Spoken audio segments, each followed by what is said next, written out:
मंदिर से मिलने वाला प्रसाद, चुनरी, फूल माला और तुलसी पत्र जैसी वस्तुएं मात्र एक सामान्य चीज नहीं होती, बल्कि इनमें भगवान की ऊर्जा और आशीर्वाद समाहित होता है।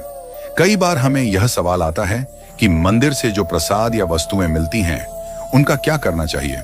खासकर जब चुनरी या फूल माला जैसी चीजें घर लाते हैं तो हमें समझ नहीं आता कि इनका क्या करें और इन्हें कहां रखें।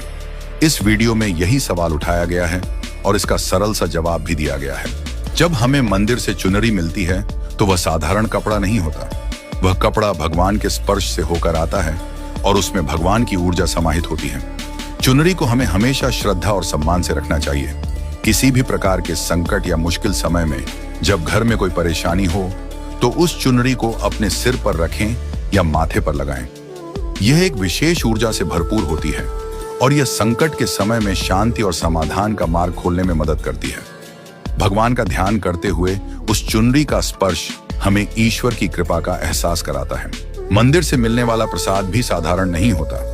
यह भगवान को भोग के रूप में अर्पित किया जाता है और इस प्रसाद में भी भगवान की ऊर्जा समाहित होती है।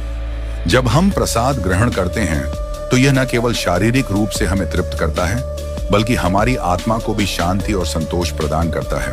प्रसाद का एक एक कण हमारे लिए अमृत के समान होता है। हमें इसे ग्रहण करते समय भगवान का ध्यान करना चाहिए ताकि हम उसकी दिव्य ऊर्जा को आत्मसात कर सकें।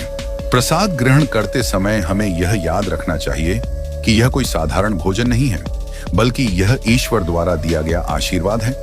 इसीलिए जब हम प्रसाद खाते हैं तो उसकी पूरी श्रद्धा और आस्था के साथ प्राप्ति करें और भगवान का धन्यवाद करें। यह हमारे शरीर और आत्मा दोनों की तृप्ति का कारण है। इसीलिए हमें भोजन को कभी भी व्यर्थ नहीं छोड़ना चाहिए।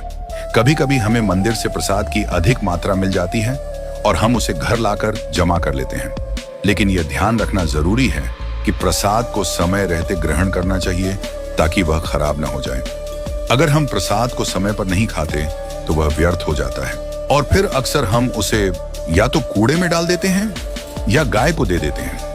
यह सही नहीं है। यदि प्रसाद नहीं खा सकते तो उसे तुरंत किसी जरूरतमंद को दें ताकि वह व्यर्थ न जाए और हम एक अच्छा कर्म कर सकें। हमारे लिए यह आवश्यक है कि जब भी हमें कोई चीज मिलती है तो उसे साझा करें। यह नियम खासकर प्रसाद और भोजन के लिए बहुत महत्वपूर्ण है।